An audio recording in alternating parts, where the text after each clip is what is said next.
بیت اللہ کی چھت پر نماز پڑھنا اس کا کیا حکم ہے؟ چنانچہ بیت اللہ کے سلسلے میں کہ بیت اللہ کی چھت پر نماز پڑھنا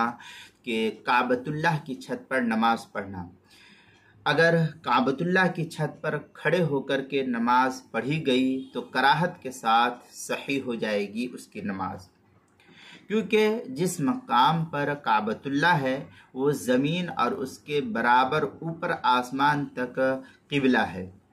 اور قبلہ کعبہ کی دیوار اور چھت پر محدود نہیں کہ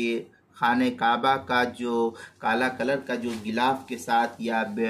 عمارت کے ساتھ جو چہار دیواری ہے اس کا گھر کا نام کعبہ نہیں ہے۔ چنانچہ قبلہ کعبہ کی دیوار اور چھت پر محدود نہیں ہے کہ یہ کہا جائے کہ یہ چہار دیواری کو ہٹا دیا جائے تو قبلہ ختم ہو جائے گا مسلمانوں کا، یہ ایسا نہیں ہے، بلکہ زمین سے لے کر کے آسمان تک یہ پوری اس مقام کو، اس جگہ کو اللہ کی طرف سے یہ کہا گیا ہے کہ یہ بیت اللہ ہے، کعبہ ہے، تو پوری کی پوری جگہ ہی جو ہے آسمان سے لے کر کے زمین تک، اب اس مقام پر چاہے وہ گھر بنا ہوا رہے یا نہیں رہے اس سے فرق نہیں پڑتا ہے، بلکہ ان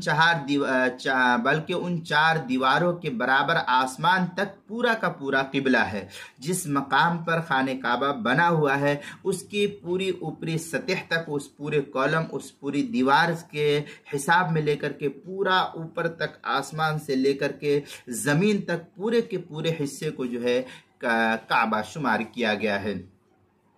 اس لیے اگر کوئی شخص ہوائی جہاز میں کعبۃ اللہ کی طرف رخ کر کے نماز ادا کرے گا تب بھی اس شخص کی نماز ادا ہو جائے گی، اس میں کوئی حرج کی بات نہیں ہے، کیونکہ کعبہ صرف اس گھر کا جو ابھی آج کے دور میں ہم دیکھتے ہیں کہ کالا کلر کا بنا ہوا، اس کے اوپر غلاف لگا ہوا ہے، اس کا نام صرف کعبہ نہیں ہے، بلکہ زمین سے لے کر کے آسمان تک اب وہ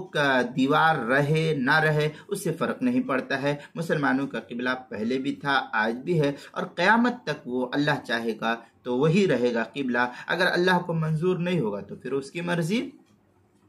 لیکن اگر کعبۃ اللہ کی چھت پر کھڑے ہو کر کے نماز پڑھا تو نماز پڑھنے کی صورت میں کعبۃ اللہ کی بھی احترامی ہوتی ہے، چونکہ نبی اکرم صلی اللہ علیہ وسلم نے اس سے منع فرمایا ہے، اس لیے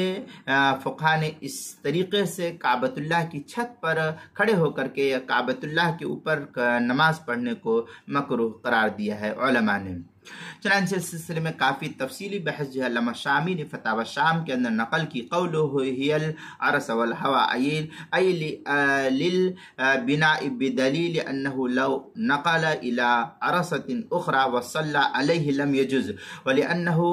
لو صلی علی ابی قبیس جازت بالاجماع مع انہ، پھر آگے بڑی تفصیل کے ساتھ جو ہے در مختار مع شامی جلد نمبر 2 صفحہ نمبر 254 پر اس کو نقل کیا، جو ایچ ایم سعید کراچی پاکستان کا چھپا ہوا نسخہ، اس کے اندر حلبی کبیری صفحہ 616 فصل فی مسائل شتہ، جو سہیل اکیڈمی لاہور کا چھپا ہوا نسخہ، اس کے اندر تبیین الحقائق جلد نمبر 1 صفحہ نمبر 597 باب الصلاح فی الکعبہ، جو ایچ ایم سعید کراچی کا چھپا ہوا نسخہ، اس کے اندر اسی طریقے سے فتاوی ہندیہ جلد نمبر 1 صفحہ نمبر 63 کتاب الصلاح الباب الثالث فی شروط الصلاح الفصل الثالث استقبال القبلہ، جو مکتبہ رشیدیہ کوئٹہ کا چھپا ہوا نسخہ، اس کے اندر البحر الرائق جلد نمبر 2 صفحہ نمبر 200 باب الصلاح فی الکعبہ، جو ایچ ایم سعید کراچی کا چھپا ہوا نسخہ، اس کے اندر، اور جو مکتبہ رشیدیہ کا چھپا ہوا نسخہ ہے پرانا، اس کی دوسری صفحہ 350 اور 351 پر 350 اور 351 پر اس کو نقل کیا گیا ہے۔ اسی طریقے سے نماز کے مسائل کا انسائکلوپیڈیا جلد نمبر